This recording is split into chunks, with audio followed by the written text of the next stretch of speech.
ท่านที่เป็นหรือเรียกตัวเองว่าเป็น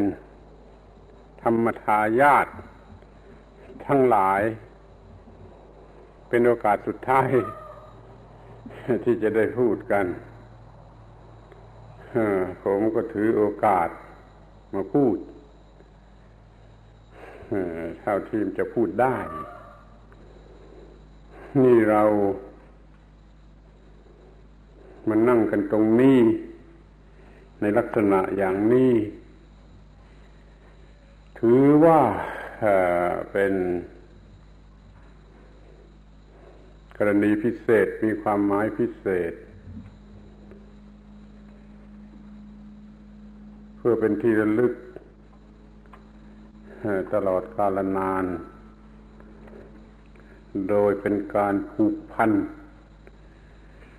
ว่าจะต้องประพฤติกระทำทุกอย่างเท่าที่จะประพฤติกระทำได้ในข้อที่เราได้พูดกันที่นี่ที่เรียกว่าอบรมธรรมทายาทผมพูดมา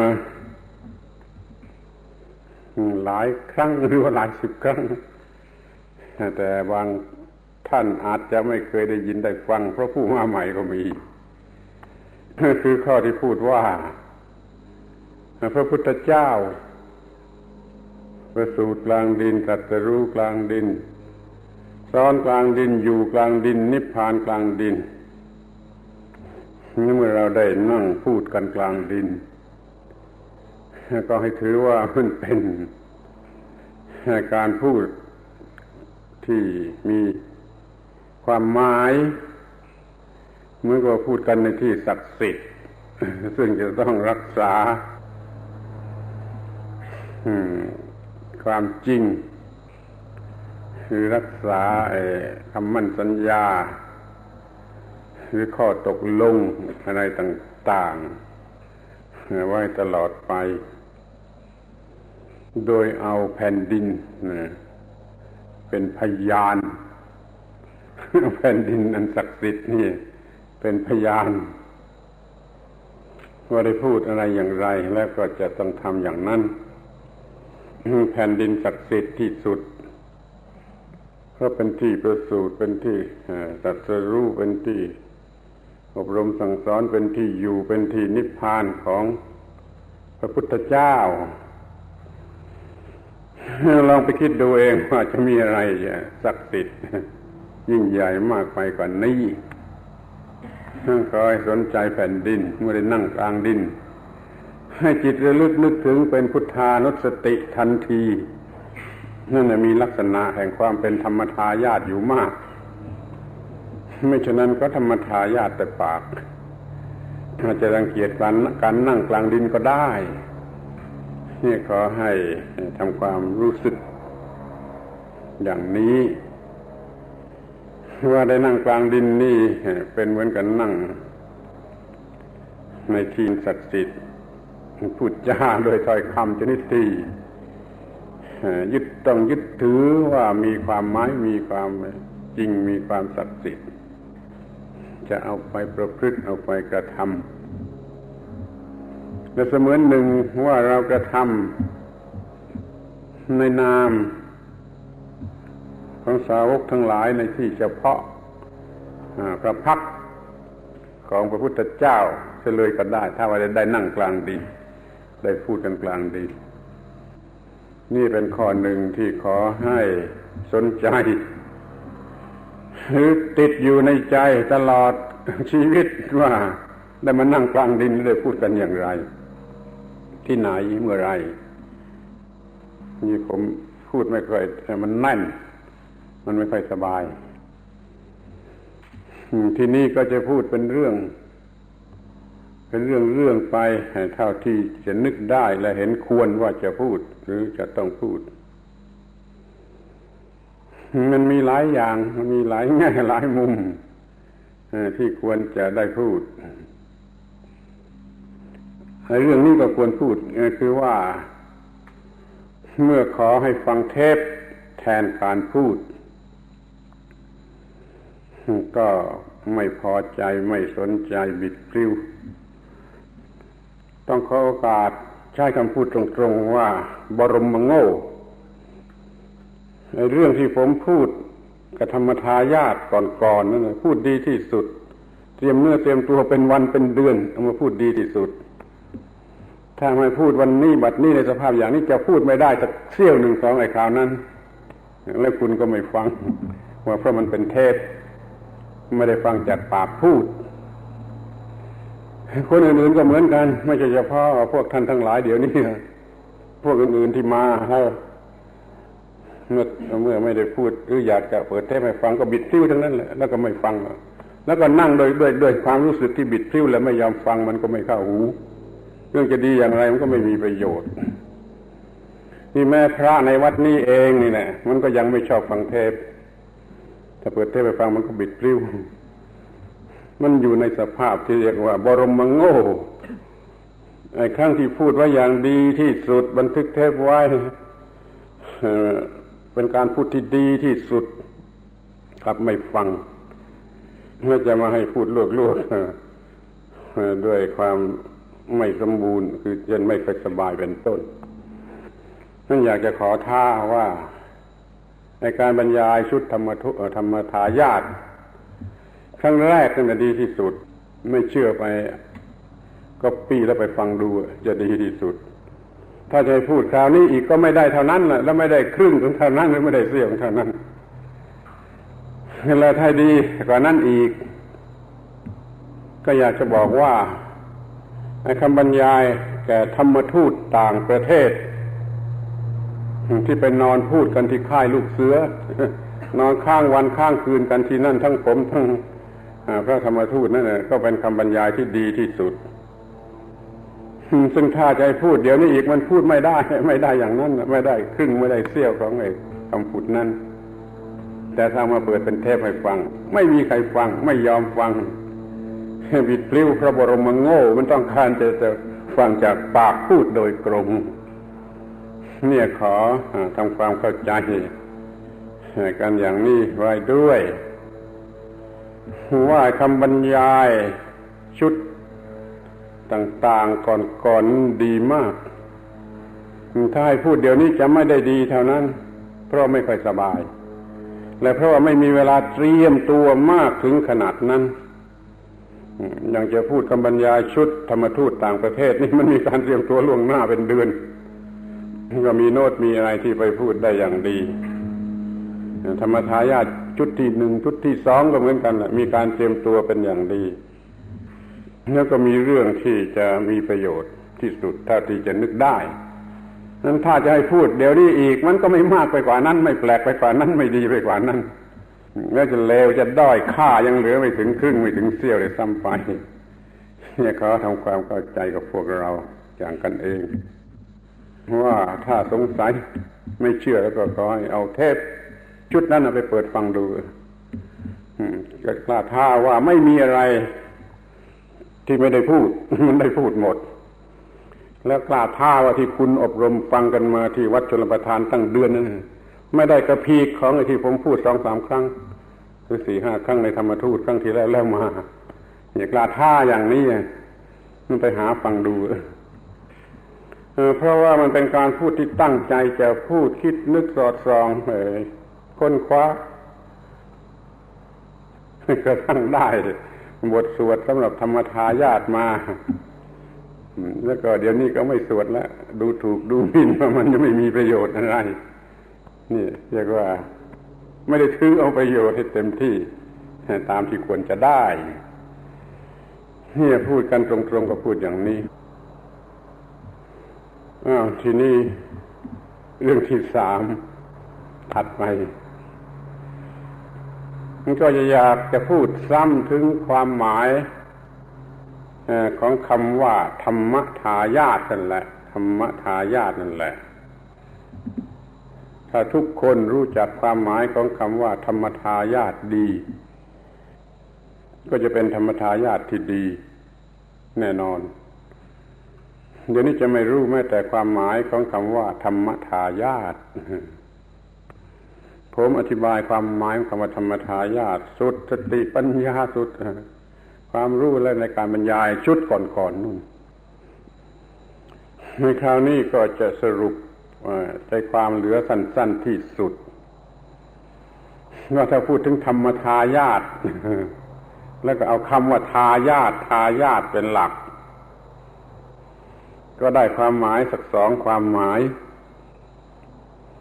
ไอ้ทายาทดอเด็กสะกดน่ะก็รู้จะเขียนดอเด็กสะกดในคำนี้ทายาทญาติดอเด็กสะกดนั่นคือทายาทคือทนทายาทยอมตายไม่ยอมแพ้นี่ทายาทคือทนทายาททรหดอดทนเหลือประมาณนี้เรียกว่าทายาทนี่ทายาทอีกคำหนึ่งก็คือทอทหารสะกดธรรมทายาโทนี่ก็แปลว่าผู้รับมรดกอันนู้นแปลผู้อดทนทายาทอันนี้แปลผู้รับมรดกมัน2ทายาทอยู่ถ้าเอาทายาททั้ง2คำมารวมกันเข้าแล้วจะวิเศษประเสริฐที่สุดคือทำหน้าที่เหมือนกับผู้รับมรดกธรรมของพระพุทธเจ้ารักษาไว้แล้วปฏิบัติต่อธรรมนั่นอย่างทรหดอดทนหรือทายาทมนุษย์บางคนมีความทนทายาทสู้จิ้งหรีดตัวหนึ่งก็ไม่ได้จิ้งหรีดบางตัวมันกัดจนตายไม่ยอมแพ้นะผมเคยเห็นนี่พวกเราบางคนนี่จะมีความอดทนทายาทสู้จิ้งหรีดสักตัวหนึ่งก็ไม่ได้มั่งคือจะไม่ได้ทำงานถึงกับว่าตายคาที่เหมือนพระพุทธเจ้านี่คุณอย่าเพิ่งเห็นว่าผมพูดจ้วงจาบพระพุทธเจ้าว่าพระพุทธเจ้าทำงานตายคาที่ถ้าพูดให้มันเป็นไพเราะกับพุทธจนสิ้นพระชนนาทีสุดท้ายนะก็พูดว่าอย่างนั้น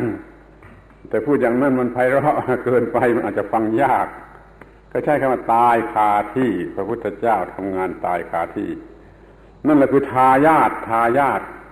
ความเป็นทายาทตลอดอดทนทำงานตายคาที่ถ้าเรียนนักธรรมตรีมาแล้วก็รู้เรื่องพุทธประวัติตอนนี้ดีว่าวันที่จะปรินิพพานนั้นยังเดินทางไกลเป็นโยชน์คิดดู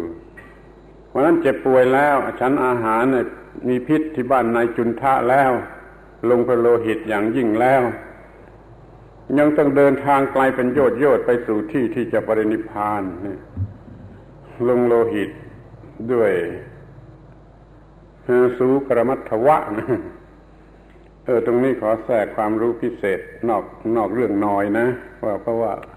ท่านทั้งหลายเหล่านี้ก็เป็นนักเรียนบ้างเป็นครูสอนนักธรรมบ้าง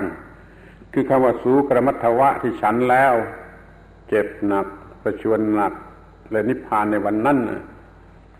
มีปัญหามากอธิบายกันต่างๆนานาอัตถกถาเพิ่งเขียนเมื่อ1,000 ปีแล้วอธิบายไว้ตั้งหลายอย่างจนไม่รู้ว่าอะไรคำเพียรอัตถกถาฝรั่งรุ่นหนึ่งเขาสันนิษฐานว่าจะเป็นเห็ดใต้ดินชนิดหนึ่งที่เรียกว่าทรัฟเฟิลที่นี่เมื่อผมไปที่อินเดียคราวที่แล้วมาเนี่ยคราวก่อนไม่ใช่ครั้งแรกไปอินเดียครั้งแรกได้พบกับนักศึกษาคนคว้าคนหนึ่งที่บ้านเขาไปพักที่บ้านเขาให้นอนในโรงม้าบนกองขี่ม้าก็ไม่เป็นไรเพราะว่าพระทิเบตเขาเช่าไว้ที่อื่นไม่มีจะขึ้นไปนอนบนตึกเขายังไงได้ล่ะก็ต้องนอนที่กองขี่ม้าบนโรงม้าในโรงม้าแต่ค่ำลงเข้ามาคุยด้วยคุยกันถึงเรื่องนี้เขาบอกน้องชายของเขาค้นพบความจริงข้อนี้คือว่าเป็นพืชมีหัวใต้ดินชนิดหนึ่งมีส่งต้นขึ้นมาใบสวยเนี่ย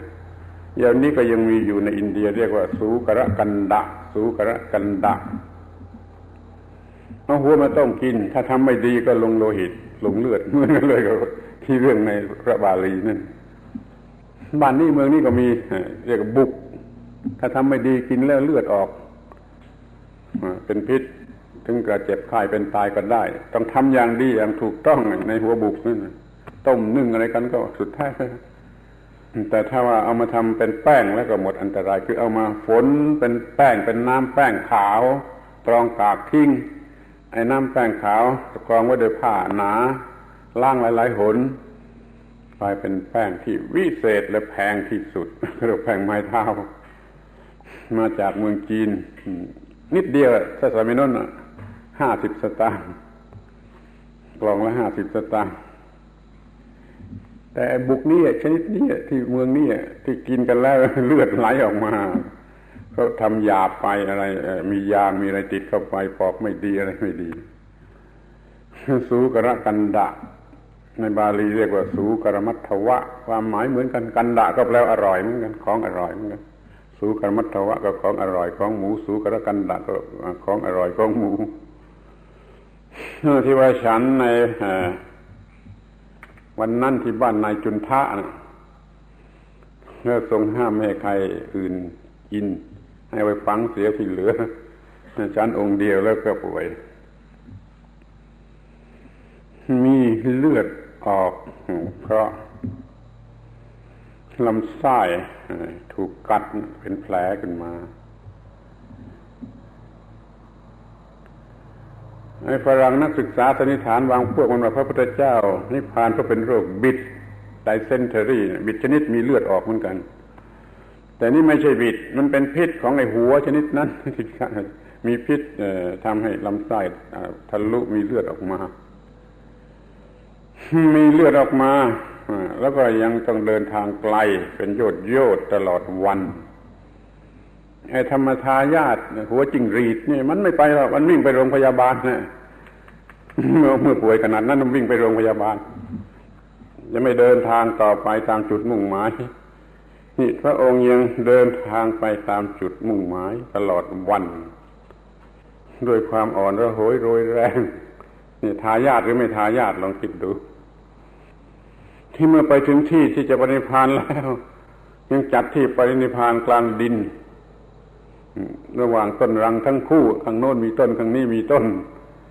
สาระก็เจ็บปวดตลอดเวลามีโลหิตออกตลอดเวลาแล้วก็ถ้าว่ามีสุภัททปริภาชกมาขอเฝ้าพระอานนท์หรือใครที่อยู่เวรไล่ไม่ให้เข้าเฝ้าพระพุทธเจ้าได้ยินทรงได้ยินเขาบอกอย่าไล่บอกให้เข้ามานี่เนี่ยดูความเป็นทรหดอดทนทายาทของพระพุทธเจ้าจะปรินิพพานอยู่นี่ไม่กี่นาทีแล้วยังยินดีที่จะอดทนที่จะพูดจากับสุภัททปริภาชกจนเขาได้บรรลุธรรมะเป็นพระอรหันต์ในองค์สุดท้ายอย่างนี้เป็นต้นในธรรมทายาทหัวจิ้งหรีดมันก็ไม่ทำได้มันทำไม่ได้มันไล่กลับไปแล้ว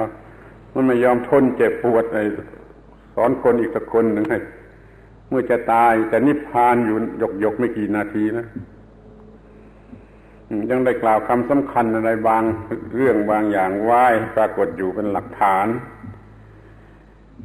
ปริภาชกคนนั้นก็สำเร็จประโยชน์เป็นพระอรหันต์แล้วต่อมาไม่กี่นาทีก็ต้องใช้คำว่าอย่างนั้นพระองค์ก็ปรินิพพานนี่ทายาทหรือไม่ทายาทล่ะนี่ระวังให้ดี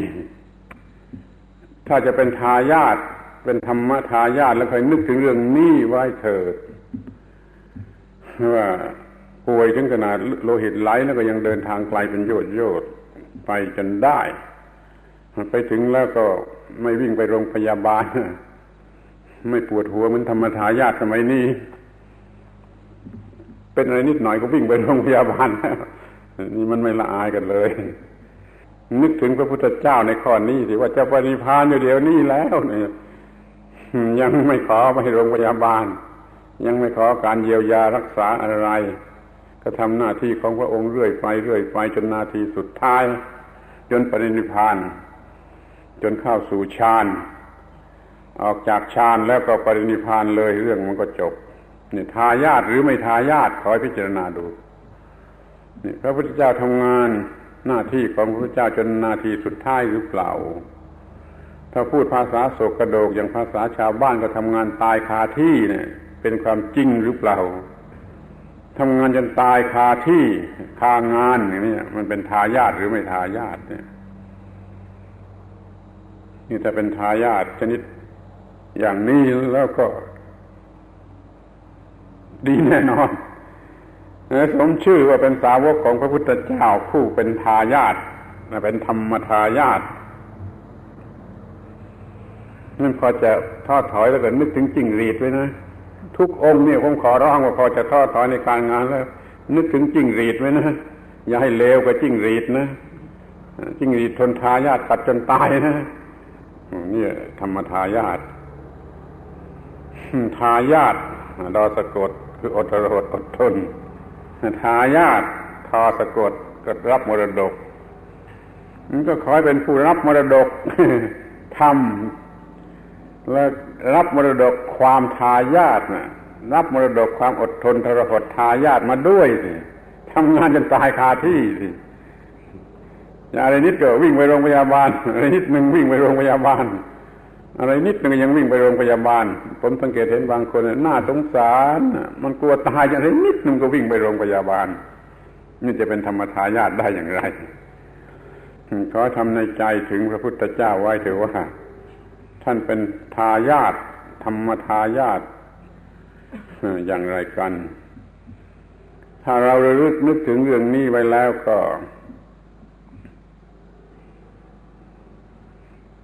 จะช่วยให้สำเร็จสมประสงค์ได้โดยง่ายคือไม่ล่มละลายเพราะว่างานที่จะทำในหน้าที่ของพระสาวกนั้นน่ะยุ่งยากสลับซับซ้อนยาวนานแล้วก็หนักหน่วงมันต้องอดกลั้นอดทนถึงขนาดเป็นทายาทเป็นทรหดอดทนจึงจะทำได้ถ้าคิดว่ามาอบรมที่วัดชลประทานสักเดือนมาที่สวนโมกสัก 4-5 วันแล้วก็เป็นธรรมทายาทแล้วโง่เต็มทีแหละโง่ที่สุดโง่เหลือประมาณมันเป็นไปไม่ได้ล่ะด้วยการอบรมเพียงเท่านี้จะเป็นธรรมทายาทที่สามารถยังไม่ได้อย่างว่าจะเทศได้เนี่ยมันต้องเคยเทศ1,000 ครั้งอย่างจะเทศได้แสดงปาฐกถาได้บรรยายอะไรได้คล่องแคล่วต้องเคยมาเป็น1,000 ครั้งนี่คุณมา2-3 วันจะเป็นผู้ได้แล้วจะเรียกว่าเป็นผู้ได้แล้วจบหลักสูตรแล้วเป็นผู้ได้ผมนี่เทศมาเกินกว่า1,000 ครั้ง 2-3,000 ครั้งผมจึงเทศได้เพราะว่าเคยเทศมาเกินกว่า1,000 ครั้งเมื่อเมื่อ50 กว่าปีมาแล้วบวชได้ 2-3 วันก็เทศบวชในจนจะเข้าพรรษา 2-3 วันบวชพอบวชแล้วก็เทศคือไปโรงเรียนนักธรรมที่วัดโพธารามที่โรงเรียนธรรมวิภาคเพื่อจะสอบนักธรรมตรีเนี่ยครูสอนเรื่องธรรมวิภาคหมวด 2 หมวด 3นะก็เอามาพอมากลับมาถึงวัดก็ขึ้นธรรมาเทศให้โยมชีให้วาสิกาทั้งหลายฟังแล้วพอบวชเข้าก็เทศกันนั่นก็เทศอย่างนี้เรื่อยมาแล้วก็3 พรรษาเป็นอย่างนั้นเมื่อเรียนนักธรรมตรีเมื่อเรียนนักธรรมโทเมื่อเรียนนักธรรมเอกผมก็เทศอย่างนั้นเทศจนเมาหมดนะสมภารไม่ต้องเทศองค์อื่นไม่ต้องเทศให้องค์อื่นเทศโรงธรรมมันร้างนะมันเป็นขนาดนั้นคือคนที่มาฟังเนี่ยมันไม่มาฟังมันก็ร้างมันก็เทศไม่ได้ถ้าผมเทศมันยังมีคนมาฟังมากขึ้นผมจะเล่าเรื่องที่คุณบางคนจะเห็นว่าอวดดีเอาเรื่องอวดดีมาเล่าแต่ไม่ใช่เรื่องอวดดีมันเป็นเรื่องจริงจนถึงกับว่าต้องทายกทายิกาของหมู่บ้านนั้นน่ะต้องมาปรับความเข้าใจกันอย่าให้เทศพร้อมกันในพรรษาคือมีเทศทุกวัดเทศทุกวันเลยเทศทุกวัดให้วัดที่อยู่มาทางเหนือเรียกว่าวัดเหนือเทศให้แต่เนิ่นที่สุดแล้วพอถึงวันที่วัดผมอยู่เทศพอหลังไปจากนั้นถึงวัดอีกวัดหนึ่งเทศประชาชนก็ยังแห่ไปฟังได้ทั้ง3 วัดเพราะเราจัดให้ไม่พร้อมกันนี่บอลมันติดถึงขนาดนั้นมันก็ต้องเรียกบ้าเทศเป็นบ้าเทศมาตั้งแต่แรกบวชมันจึงเทศตลอดมากี่ปีเทศมากขึ้นจนบัดนี้ถ้านับแล้วผมประมาณว่า1,000 กว่าครั้งถึง 2,000 ครั้งก็ไม่รู้แต่รู้สึกว่า จะเทศได้ดีถึงขนาดนั้นต้องเคยเทศมาแล้วเป็นร้อยครั้งเมื่อเชื่อไปหัดเทศสัก2-3 วัน2-3 เดือนแล้วจะเป็นนักเทศได้เพราะว่ามันสอนกันไม่ได้ด้วยคำพูดหรือด้วยบอกกล่าวนี่มันสอนได้ด้วยการกระทำนั้นขอให้กระทำเถอะแล้วการกระทำนั่นมันจะสอนขอให้ขยันเทศแล้วทุกทีที่เทศมันจะสอนอะไรให้เสมออย่างหนึ่งเสมอซึ่งคนมันสอนไม่ได้นะผู้เป็นนักเทศจะมาสอนให้เทศพักเดียวมันก็หมดคำสอนแล้วมันก็ยังเทศไม่ได้อยู่นะแต่ถ้ามันสอนเองสอนในการเทศหลายๆเดือนหลายๆปีเข้ามันก็ได้นั่นธรรมทายาทนะที่จะคิดว่าจะเป็นผู้เทศได้บรรยายได้นะอย่าคิดว่ามันจะทำได้ในเดือน2 เดือนหรือปี2 ปีมันต้องอุทิศเป็นธรรมทายาทแท้จริงเป็นธรรมทายาทหัวจิงหรีดนะอดทนมันเทศให้มันได้สัก500 ครั้งนี่ผมจะประมาณให้ว่าขอให้อดทนเทศได้สัก500 ครั้งหรือจะเทศเป็นจะเทศได้ทุกคนแหละแต่คิดว่าปีหน้าจะสึกนี้ไม่มีหวังไม่มีทางจะทำได้หรือคิดว่ามันจะเทศได้โดยง่ายโดยสะดวกนั้นมันไม่มีหวังจะเรียนอะไรก็เหมือนกันจะต้องทรหดอดทนขนาดนี้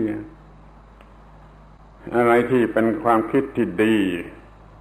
ของเราเองหรือมีอยู่ในพระคัมภีร์ก็ตามเนี่ยมันต้องจดในสมุดโน้ตเป็นพิเศษไว้เสมอถ้ามันขี้เกียจจำได้ไม่เป็นไรไม่ต้องจดมันก็ลืมหายหมดนะโดยเฉพาะความคิดที่เกิดขึ้นจากภายในใจของเราเองความคิดที่ลึกซึ้งที่แยบคายนั้นถ้าไม่จดไว้แล้วก็มันจะไม่มาอีกมันจดไว้เถอะหลายปีหลาย10 ปีเข้าสมุดเล่มนั้นจะมีค่าเหลือประมาณเขามีอยู่เล่ม2 เล่มให้ใครมาขอซื้อสักล้านมันก็ไม่ขายสมุดโน้ต2-3 เล่มนั้นมันมีประโยชน์สารพัดนึกทุกอย่างถ้าว่าจะไปเทศเมืองนอกเมืองนานี่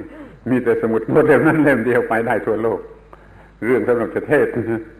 นี่มันเป็นขนาดนี้เพราะงั้นขอให้ช่วยนึกคิดกันไว้บ้างว่ามันได้ทำได้ง่ายๆได้ง่ายๆอย่างเสกเอาด้วยพิธีการพิธีรีตองนี่มันเป็นไปไม่ได้ข้อความที่ลึกซึ้งในพระบาลีโดยเฉพาะนะอ่านพระไตรปิฎกทีไรก็เก็บไว้หรืออ่านหนังสือของคนอื่นเกิดความคิดลึกซึ้งแยบคายขึ้นมาทีไรก็จดไว้หรือแม้ที่สุดแต่ว่านั่งอยู่เฉยๆหรือเดินไปบิณฑบาตมันคิดนึกอะไรได้ขึ้นมาก็ต้องจดไว้เมื่อรวมไว้ในสมุดโน้ตจดไว้เป็นระเบียบอันนี้จะเป็นของมีค่าที่สุดจะมีค่ายิ่งกว่าพระไตรปิฎก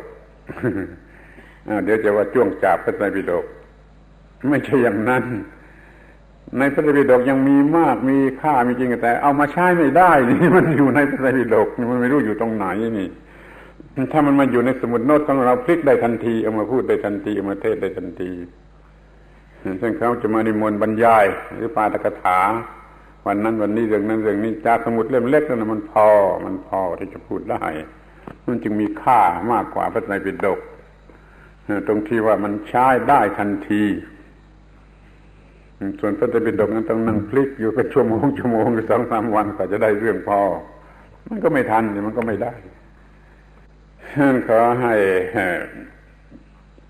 ผู้ที่จะเป็นนักเทศเป็นนักเลงชั้นนักเลงมีสมุดอย่างนี้ประจำตัวกันเถิดเล่ม2 เล่มก็แล้วแต่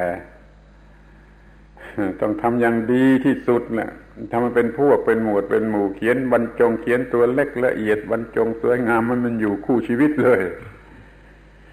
นี่นะจะได้จะได้เกินกว่าที่เคยนึกเคยคาดไว้แล้วมันสำเร็จประโยชน์เพราะว่าท ไม่เคยทำหรือป่วยการต้องเคยทำคือเคยเทศยิ่งเคยเทศซ้ำๆซากๆด้วยแล้วก็ยิ่งดีมันแน่นแฟ้นเหลือประมาณแล้วมันจะน่าประหลาดที่ว่าหลับไปพลางประเทศได้นี่คุณไม่เชื่อใช่ไหมนี่ที่นั่งกันอยู่นี่คงไม่เชื่อว่าหลับไปพลางประเทศได้เพราะว่ามันซ้ำผมจะเล่าให้ฟังว่าเมื่อไปเทศสอนประชาชนกับเมื่อก่อนเขาเรียกว่าอะไรข้าหลวงภาคพญาอมฤตธรรมรงค์ณถลังพาไปทั้ง14จังหวัดเป็นเวลาเดือนกว่า2 เดือนพาไปเองท่านพาไปโดยตนเองเป็นข้าหลวงภาคไปที่จังหวัดไหนก็สั่งอย่างนั้นอย่างนี้ให้เตรียมคนอย่างนั้นเตรียมคนอย่างนี้ผมก็เทศบางทีก่อนฉันเช้าก็เทศที่เรือนจำเลยแล้วฉันเช้าแล้วระหว่างเช้าถึงเพลก็เทศกันนักเรียนตอนบ่ายไปเทศกับตำรวจไปเทศกับประชาชนไปเทศกับข้าราชการแล้วก็ไปเทศกับพระเณรไปเทศทั้งวันเลยอย่างนี้ไปเทศกับประชาชนเหนื่อยมาทุ่มกว่าแล้วกลับมาถึงวัดมาถึงที่พักก็จะได้พักผ่อนมันก็ไม่ได้พักผ่อนเพราะพระเนรวาสกอุบาสิกาเขามานั่งรออยู่จนโบสถ์เลยมันก็ต้องเทศมันก็เทศจนหมดเวลาจนถึงกับง่วงอาบน้ำแล้วก็จะล้มลงตายนี่เทศก่อนอาหารเช้าเทศหลังอาหารเช้าเทศบ่ายเทศเย็นเทศหัวค่ำเทศผู้ฟังมีทุกชนิดแล้วผมก็เทศแต่เรื่องเดียวคือเรื่องคฤหัสถธรรม4สัจจะธรรมะขันติจาคะเทศกับพวกไหนก็เทศออกแต่เรื่องนี้เรื่อง4นี่แต่มันเปลี่ยนต่างกันบ้างเนี่ยสำหรับนักเรียนก็ไปอย่างสำหรับประชาชนก็ไปอย่างสำหรับทหารตำรวจก็ไปอย่างสำหรับข้าราชการก็ไปอย่างนั่นมันก็ชินอย่างเทศสำหรับข้าราชการอย่างนี้เทศเหมือนกันทั้งทุกแห่งทุกที่ถ้าเป็นข้าราชการแล้วมันก็เคยเทศเรื่องคฤหัสถธรรม4นี่หลาย10 ครั้งเต็มทีกว่าจะจบข้อตกกลับเขาจะได้กลับมันจึงหลับครึ่งเทศครึ่งปากมันพูดไปได้โดยหลับมันหลับไม่ใช่ไม่หลับแต่ปากมันพูดไปได้มันกะพอดีมันจะตื่นทุก2 นาทีหรือทุก3 นาทีมันก็พูดต่อไปได้ก็ตื่นก็หลับก็พูดต่อไปได้จนจบเรื่องมันเลยเหมือนกับคัดลอกกันมาจนในผู้ที่ติดตามเขารู้สึกประหลาดที่สุดแล้วว่าเทศเหมือนกันทุกทีแต่สำหรับประชาชนไม่เป็นไรมันคนละคนละพวกนี่ถึงแม้มันจะเทศเหมือนกันอย่างนี้ก็ไปได้นี่ผมจะบอกยืนยันว่าหลับไปครึ่งก็เทศได้ถ้าทำกันจริงๆทำกันจริงๆมีคนหาปลาคนหนึ่งที่ภูมิเรียงเขาแจวเรือหลับได้ไม่ค่อยมีใครเชื่อกี่คนแต่ในที่สุดมันก็เป็นความจริงกลับมาจากหาปลาเนี่ยเขาหมายคุ้งน้ำหมายคลองคุ้งน้ำแล้วก็หลับพอดีตื่นเลี้ยวคุ้งก็หลับเป็นระยะมาไอ้มือก็แจวมาเหมือนกับเครื่องจักรนั่นนะนี่แจวเรือหลับได้จนกว่าจะมาถึงบ้านมันเหมือนกับเราเทศ ไปพลางหลับไปพลางสลับกันไปได้นี่ที่เอามาเล่านี่ก็หมายความว่าไอ้ตามธรรมชาติมันทำได้ถึงอย่างนี้นะตามธรรมชาติมันทำได้ถึงอย่างนี้เพราะฉะนั้นขอให้มันจริงกับมันสักหน่อยเลยจริงกับมันสักหน่อยเลยผมก็คุยได้แล้วก็เคยเทศเรื่องคฤหัสถธรรมสี่นี่เป็นร้อยครั้งเพราะมันง่ายดีเพราะมันก็เรื่องคฤหัสถ์ผู้ฟังเป็นคฤหัสถ์ไอ้เรื่องนี้มันตรงดีนี่อยากจะบอกว่าแม่ชื่อจะเป็นคฤหัสถ์เนี่ยแม้จะชื่อว่าคฤหัสถธรรมธรรมะสำหรับคฤหัสถ์นะนั้นไม่อย่างนั้นหรอกมันทำสำหรับว่าจะบรรลุนิพพานเป็นพระอรหันต์เป็นพระนิพพานก็ได้ธรรมะสี่ข้อนี้ถ้าเทศเป็นนะสัจจะธรรมะขันติจาคะมันเป็นในธรรมะกลางธรรมะเครื่องมือจะปฏิบัติเพื่อเป็นพระอรหันต์ปฏิบัติกรรมฐานวิปัสสนาอันไหนก็ตามก็ต้องใช้อีกสี่อย่างนี้นี่สัจจะตั้งใจจริงมีธรรมะบังคับไปก็อดทนไปแล้วก็สละข้าศึกของความสำเร็จออกไปอย่าไปเข้าใจว่าเป็นเรื่องสำหรับคฤหัสถ์แท้ๆล้วนๆเลยปฏิบัติเป็นพระอรหันต์บรรลุนิพพานก็ได้ด้วยธรรมะสี่ข้อนี้ท่านพยายามใช้ให้เต็มที่ศึกษาให้ดีจะเห็นได้ชัดว่าไอ้ธรรมะทั้งหลายในพระไตรปิฎกมันมีอยู่เป็นสองชนิดคือเป็นธรรมะโดยตรงเป็นตัวธรรมะมันชนิดหนึ่งอีกชนิดก็เป็นเครื่องมือเป็นเครื่องมือสำหรับปฏิบัติธรรมะอื่นเช่นอิทธิบาทสี่เป็นธรรมะเครื่องมืออย่างธรรมะอริยสัจนี่เป็นธรรมะโดยตรงถ้าเราจะปฏิบัติอริยสัจให้ดี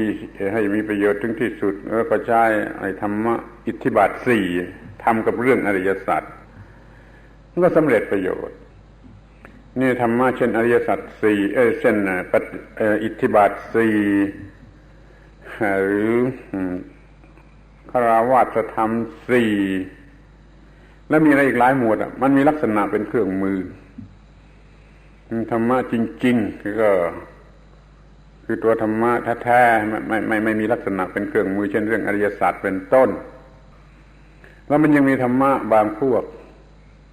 เป็นเครื่องมือก็ได้เป็นธรรมะจริงยืนโรงก็ได้เช่นพละห้าอินทรีย์ห้าจะปฏิบัติอย่างเป็นตัวธรรมะก็ได้แต่ที่จริงมันก็เป็นธรรมะเครื่องมือแม้แต่โพชฌงค์เจ็ดนี่ลักษณะเป็นธรรมะเครื่องมือใช้ปฏิบัติอริยมรรคมีองค์แปดให้เต็มที่ได้แต่จะปฏิบัติในฐานะเป็นตัวธรรมะจริงก็ยังได้เหมือนกันศรัทธาวิริยะสติสมาธิปัญญาปฏิบัติลงไปจริงๆในฐานะเป็นธรรมะจริงมันก็ได้แต่โดยหลักที่มีอยู่แม้ในพระบาลีเองก็เห็นได้ชัดว่าเป็นธรรมะเครื่องมือ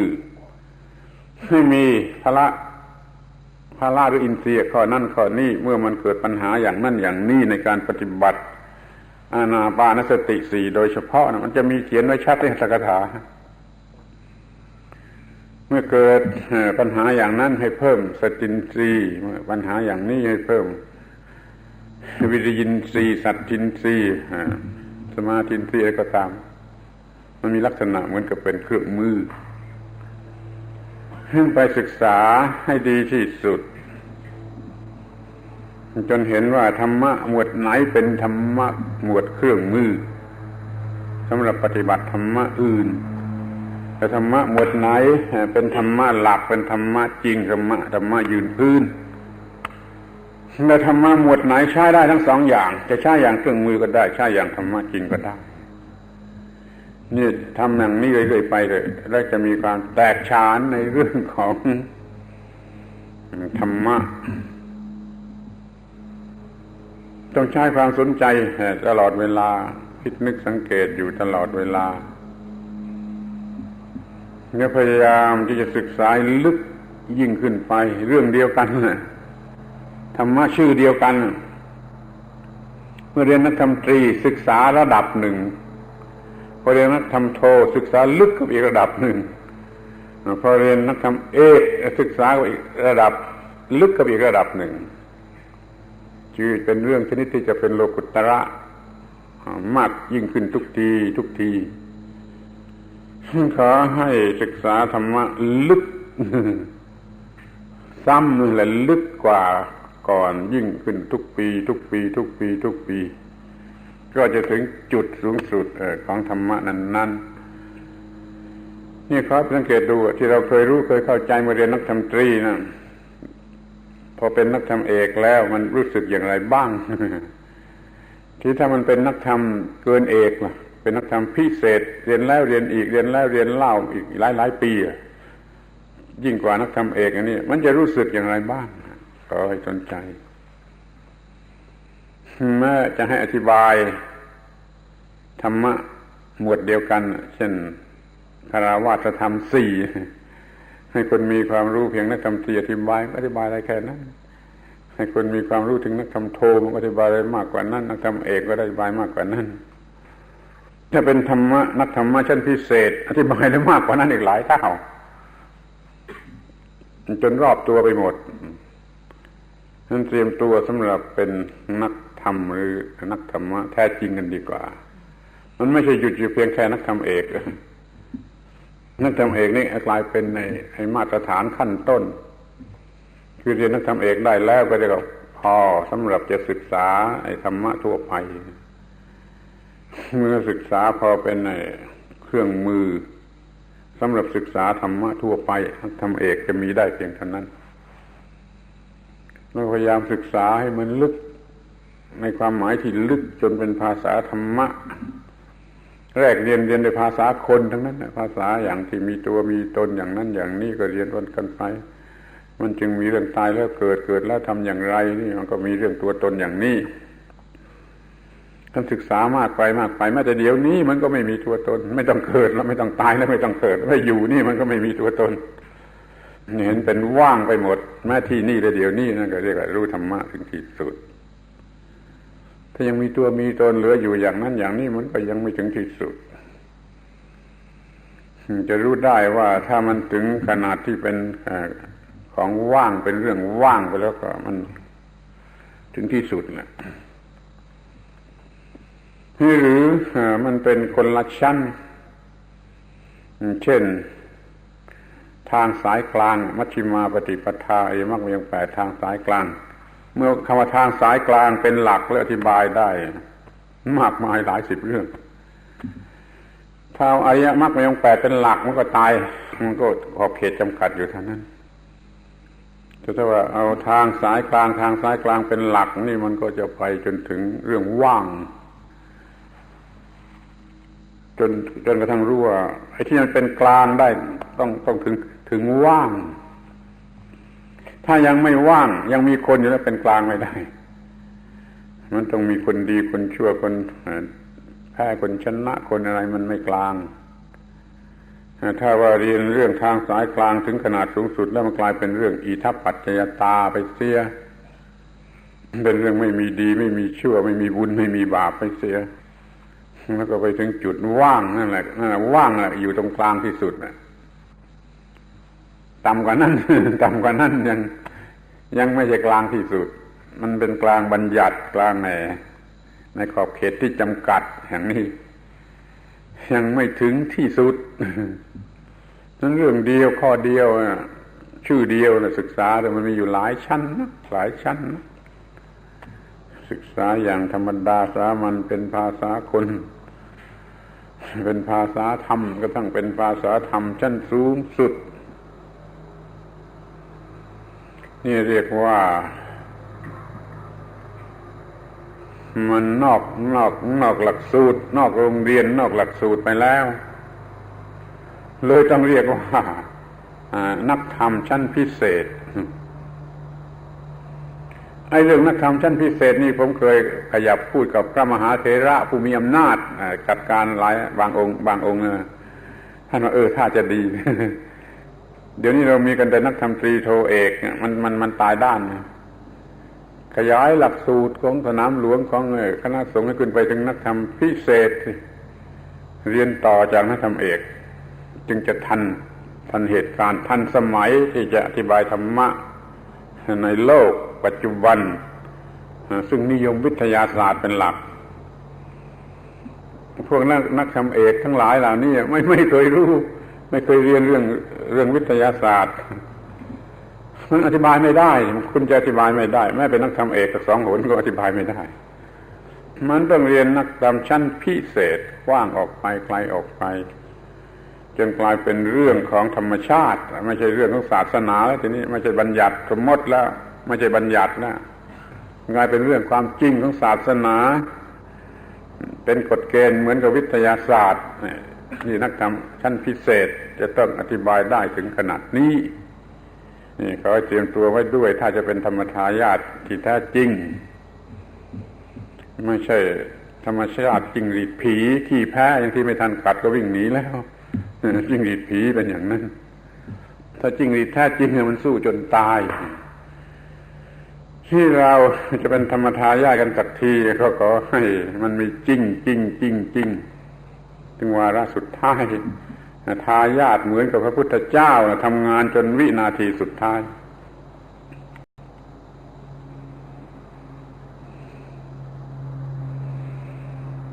นี่ผมก็นึกว่ามันเป็นเรื่องที่ควรพูดเป็นเรื่องที่ควรพูดแม้มันจะไม่น่าฟังแต่มันก็เป็นเรื่องที่ควรพูดว่าไอ้หนทางข้างหน้านะมันมีอยู่อย่างนั้นจริงๆถ้าไม่ไปตามนี่ไม่ไปถึงนี่มันไม่ถึงที่สุดไม่ถึงที่สุดของการเผยแผ่สั่งสอนที่แจ้งอย่างที่ว่ามันหลุดพ้นออกไปได้เช่นคำว่าหลุดพ้นเนี่ยหลุดพ้นออกไปได้นี่เป็นคำที่อธิบายยากที่สุดนักธรรมเอกทั้งหลายที่ท้าที่เรียนมานะอธิบายไม่ถูกผมกล้าดูหมิ่นกล้าดูถูกอธิบายคำว่าหลุดพ้นออกไปได้ก็มันยังสอนเรื่องต้องไปต้องหลุดต้องอะไรอยู่นี่ถ้ามันยังต้องหลุดแล้วมันไม่ใช่หลุดพ้นถ้ามันยังต้องไปแล้วมันก็ยังไม่ใช่นิพพานมันยังสอนนิพพานต้องไปนิพพานต้องถึงนิพพานต้องอะไรกันอยู่ไม่ใช่ว่ามันเป็นในธรรมะโดยธรรมชาติการสลายตัวแห่งอุปาทานว่าตัวตนอย่างนี้มันไม่ต้องไปไม่ต้องถึงอะไรมันก็ทำอยู่ตรงนี้ทำอยู่ตรงนี้แล้วมันก็ว่างไปหมดมันว่างไปหมดนั่นก็เรียกว่าไปหรือถึงนี่ประชาชนเขาก็ฟังไม่ถูกมันก็น่าเห็นใจเราก็ต้องใช้คำชนิดที่เขาฟังถูกมันจึงพูดออกไปนิพพานไปนรกไปสวรรค์ก็ไปตามเรื่องเอาละขอร้องว่าให้ศึกษาให้กว้างขวางออกไปอีกอย่าศึกษาเท่าที่มีอยู่แล้วแค่นักธรรมโทนักธรรมเอกหรือแค่คิดนึกเดาเอาไม่ชั่วไม่กี่วันไม่กี่เดือนมันยังมีอีกมากมันยังมีอีกมากซึ่งต่อไปนี้นะจะต้องศึกษาด้วยจิตใจไม่ใช่ศึกษาด้วยกระดาษดินสออย่างนี้ที่แล้วมามันก็ต้องศึกษาด้วยกระดาษดินสอในโรงเรียนในการฟังการอะไรต่างๆการคิดการทำความเข้าใจที่เลยนั่นไปมันไม่ได้เรียนอย่างนั้นแล้วมันเรียนจากความรู้สึกมันเรียนด้วยความรู้สึกดูที่ความรู้สึกทำให้เกิดความรู้สึกอย่างนี้มันจึงจะเป็นเรียกว่ารู้แจ้งหรือตรัสรู้แจ้งอย่างตรัสรู้เรื่องทุกเรื่องนี่ไปถึงเรื่องรู้แจ้งทั้งนั้นไม่ว่าเรื่องอะไรที่ฉันตั้งนักคำตรีวันแรกก็ได้ถ้าเรียนเป็นเข้าใจไปตามลำดับจะไปถึงความรู้แจ้งแล้วจะกลายเป็นเรื่องว่างไปหมดไม่มีอะไรเป็นตัวตนทั้งนั้นเมื่อนั้นเราก็จะเป็นผู้ที่รู้จักธรรมะรู้แจ้งธรรมะ ไม่ใช่เพียงแต่จำไว้ได้ไม่ใช่เพียงแต่จำไว้ได้มันต้องรู้แจ้งและรู้จักไอ้เรียนในโรงเรียนมันเป็นเรื่องคิดเรื่องจำเรื่องใช้เหตุผลอย่างดีที่สุดมันก็ใช้เหตุผลอนุมานอุปมาอาการไปตามที่มันจะทำได้ลักษณะอย่างนี้เอามาศึกษาธรรมะอันสูงสุดในพุทธศาสนาไม่ได้เอามาทำข้าวมันก็กลายเป็นปรัชญาไปหมดนะคือคิดไปตามแนวแห่งเหตุผลโดยสมมติฐานอย่างใดอย่างหนึ่งไม่เป็นธรรมะไม่เป็นพุทธศาสนามันเป็นปรัชญาแล้วในโลกเดี๋ยวนี้เขาเรียนกันอย่างนั้นทั้งนั้นมหาวิทยาลัยไหนก็ตามใจแม้จะเรียนพุทธศาสนาก็เรียนอย่างปรัชญาต้องใช้คำว่าฟิโลโซฟีเรียนอย่างฟิโลโซฟีในเมืองไทยมันมีบาปกรรมอะไรก็ไม่รู้มันใช้คำว่าปรัชญาแทนคำว่าฟิโลโซฟีพวกอินเดียเขาโกรธเขาไม่ยอมว่าทำโง่ทำผิดคำว่าปรัชญาไม่ใช่ปรัชญาสันสกฤตนะไม่ใช่ตรงกับคำว่าฟิโลโซฟีฟิโลโซฟีตรงกับคำว่าทัศนะความเห็นหนึ่งเป็นอันติมติของความคิดความคำนวณโดยสมมติฐานอย่างนั้นอย่างนี้เป็นฟิโลโซฟีพุทธศาสนาไม่เป็นฟิโลโซฟีจะเรียนพุทธศาสนาอย่างฟิโลโซฟีไม่มีทางที่จะได้รับผลของพุทธศาสนาต้องเรียนอย่างถึงตัวจริงที่เรียกว่าปรัชญานั่นแหละแต่มันคนละความหมายซะแล้วปรัชญาในเมืองไทยมีความหมายเป็นฟิโลโซฟีแต่ปรัชญาของเดิมเขาในอินเดียหมายถึงรู้แจ้งแทงตลอดเป็นปัญญาอย่างยิ่งคือคำว่าปัญญานะปัญญาเป็นการเห็นด้วยใจด้วยปัญญาด้วยไม่ใช่ความรู้ที่เกิดมาจากการคิดคำนวณ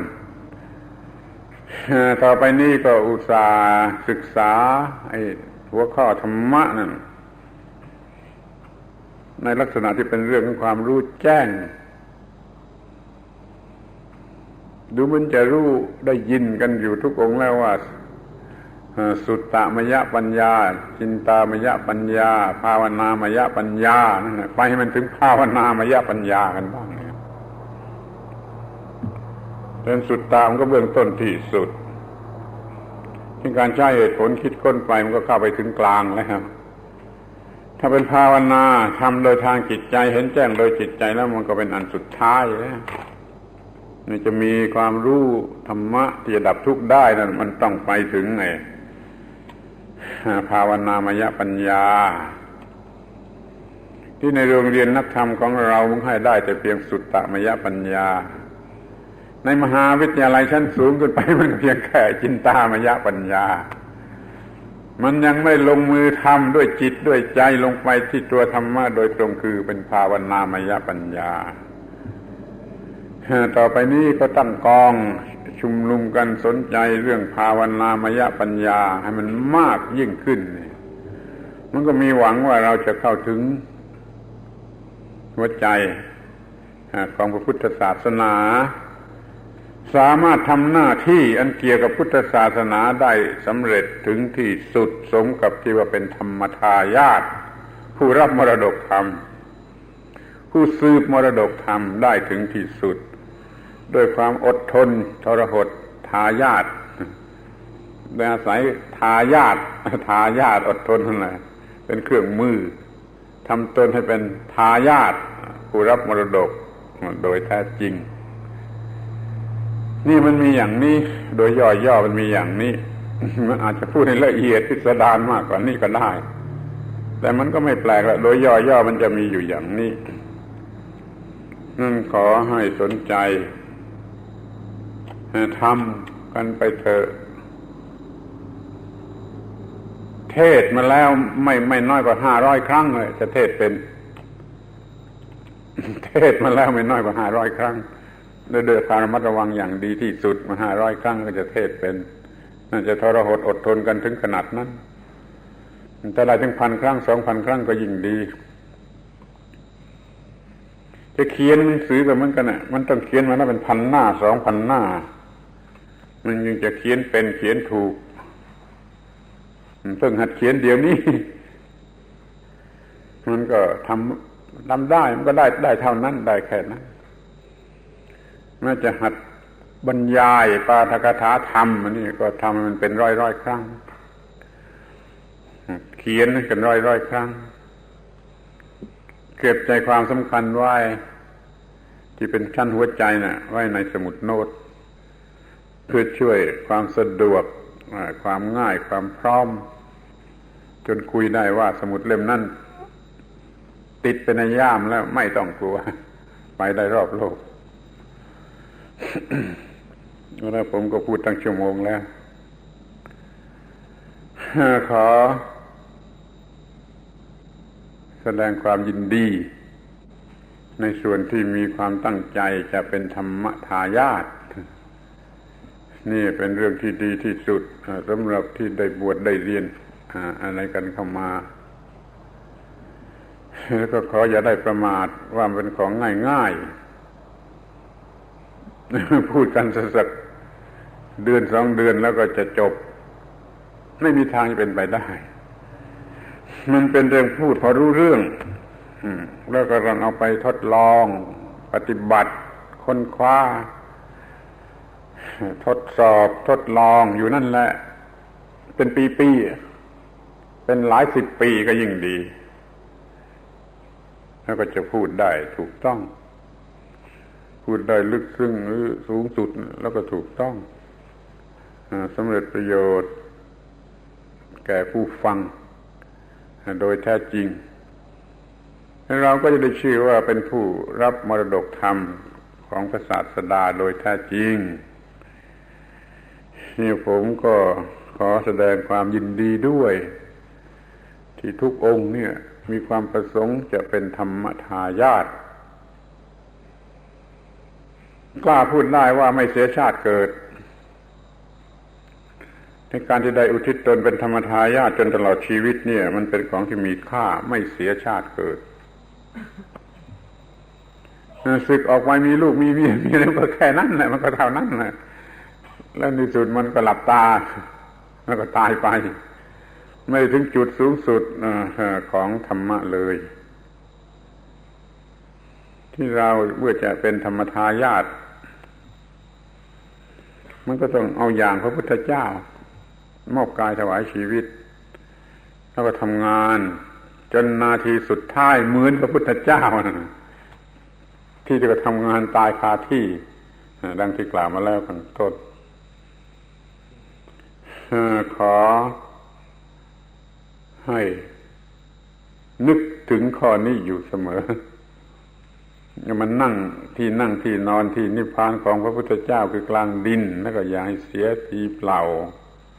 ให้มันสำเร็จประโยชน์สมตามที่เป็นทายาท